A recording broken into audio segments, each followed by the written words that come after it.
미국을 비롯한 영국과 프랑스 연합군이 시리아 수도 다마스쿠스에 대한 군사 공격을 감행했습니다. 시리아 정부의 부인에도 불구하고 자국민에게 화학무기를 사용한 것을 전제로 사실로 전제한 공격입니다. 미국 특파원 연결합니다. 김기봉 특파원. 네, 김기봉입니다. 네, 우리 시각으로 오전 10시에 트럼프 대통령이 공격 명령 사실을 밝혔는데요. 공격 내용이 좀 밝혀졌습니까? 네, 트럼프 대통령은 미국 동부 시각 금요일 밤 9시, 시리아 현지 시각 토요일 새벽 4시에 대국민 성명을 통해 시리아 공격 명령 사실을 밝혔습니다. 트럼프의 발표와 거의 동시에 시리아 수도 다마스쿠스에 큰 폭발음이 잇따라 들렸다는 보도가 현지에서 나왔습니다.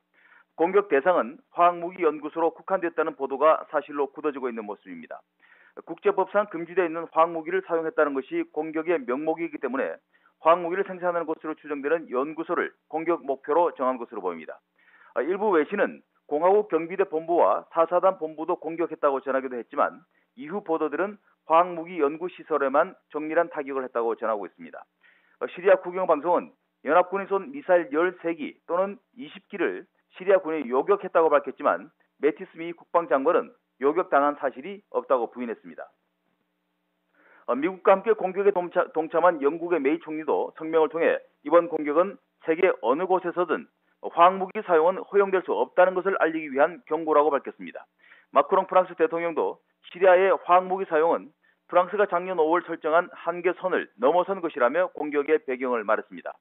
공격은 일단 한 차례로 끝났습니다. 매티스 장관은 공격 1시간 만인 현지 시각 10시 덤포드 합참의장과 함께 브리핑을 열어 알아사드 시리아 대통령이 민간인에 대한 화학무기의 공격의 배후라는 것을 절대적으로 확신한다고 말했습니다.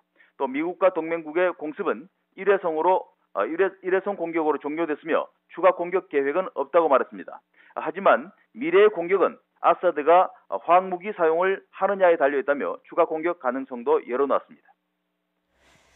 네, 이번에는 상대가 단순히 시리아뿐만 아니라 러시아가 개입돼 있어서 확전 우려가 있는데 지금 상황은 어떻습니까? 네, 이번 군사 공격에 대해 세계의 관심이 모아졌던 것도 바로 확전 우려 때문이었습니다.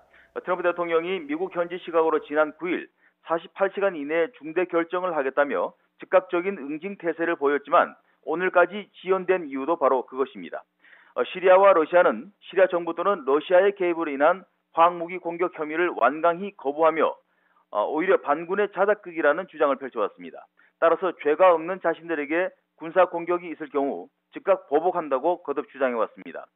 시리아도 병력을 러시아 군 기지로 옮기면서 러시아를 방패로 삼는 작전을 펼치기도 했습니다.